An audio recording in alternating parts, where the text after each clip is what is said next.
തിയേറ്ററിൻ്റെയൊക്കെ ഒരു പ്രതാപ കാലഘട്ടം എന്ന് വേണമെങ്കിൽ എമ്പുരാൻ്റെ ഷോയെ നമുക്ക് വിശേഷിപ്പിക്കാം. ആ രീതിയിൽ തന്നെ മോഹൻലാലിൻ്റെ ഫാൻസ് അസോസിയേഷൻ അടക്കമുള്ള ആളുകൾ ഇവിടെ എത്തിയിട്ടുണ്ട് എന്നതാണ്. ചേട്ടാ, എങ്ങനെയാണ് എമ്പുരാൻ ഒരു പ്രതീക്ഷയോട് കാണുന്നത്? നല്ല പ്രതീക്ഷയാണ്. നമ്മൾ എത്ര നാളും ലാലേട്ടൻ നല്ലൊരു ഷോ ഇത് കാണാൻ വേണ്ടി ഇരിക്കായിരുന്നു. അപ്പൊ അത് ഈ പടത്തിൽ നമ്മൾ കാണുന്നുള്ള വിചാരിക്കുന്നത്. തീർച്ചയായിട്ടും വലിയ രീതിയിലുള്ള ഒരു ആഘോഷം തന്നെയാണ്. അവരെ ഫാൻസ് വലിയ രീതിയിൽ തന്നെയാണ്.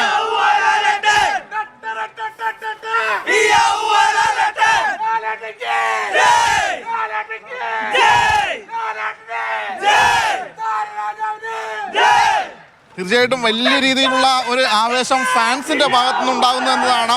തീർച്ചയായിട്ടും വലിയ ഒരു സസ്പെൻസ് തന്നെ ഈ ചിത്രം ഒളിപ്പിച്ചു വെച്ചിട്ടുണ്ട് എന്ന് തന്നെയാണ്.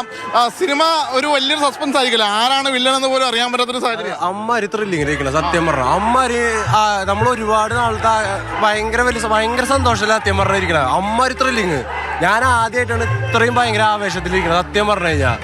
ഹിറ്റായി കഴിഞ്ഞാൽ എമ്പുരാൻ തേട് കൂടിയുണ്ടെന്നാ പറയുന്നത്. അതിന് വൺ വെയിറ്റിംഗാ. അമ്മര് വരും ഇപ്പഴേ വെയിറ്റിംഗില്ല സത്യം പറഞ്ഞ. അമ്മര് ശരിക്കും കറക്റ്റ് തുറന്ന് സത്യം പറഞ്ഞ സന്തോഷം പറഞ്ഞറിയിക്കാൻ വയ്യ. അമ്മര് സന്തോഷത്തിലിരിക്കണ. തിയേറ്ററങ്ങാട് സ്റ്റീഫൻ നെടുമ്പള്ളി ആറാടും ഒരിക്കും തകർക്കും. അങ്ങനെ രാഗം തിയേറ്ററിലും വലിയ രീതിയിലുള്ള ആഘോഷം മോഹൻലാൽ ഫാൻസിന്റെ നേതൃത്വത്തിൽ നടന്നുകൊണ്ടിരിക്കുകയാണ്. ഇനി ഷോ തുടങ്ങാൻ ഏതാനും മിനിറ്റുകൾ മാത്രമേ ഉള്ളൂ. ഫസ്റ്റ് ഷോയ്ക്ക് ഫസ്റ്റ് ഡേ തന്നെ ഒന്നുമല്ലേ? എങ്ങനെയാ പ്രതീക്ഷ?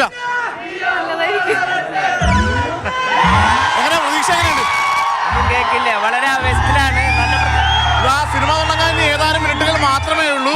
വലിയ പ്രതീക്ഷയോടുകൂടി തന്നെയാണ് ആരാധകരും ഈ തൃശ്ശൂരിലെ രാഗം തിയേറ്ററിൽ എത്തിയിരിക്കുന്നത്. സുജി പട്ടാമ്പിക്കൊപ്പം ശ്യാമപ്രസാദ് ഉത്തമൻ, മാതൃഭൂമി ന്യൂസ്, തൃശ്ശൂർ.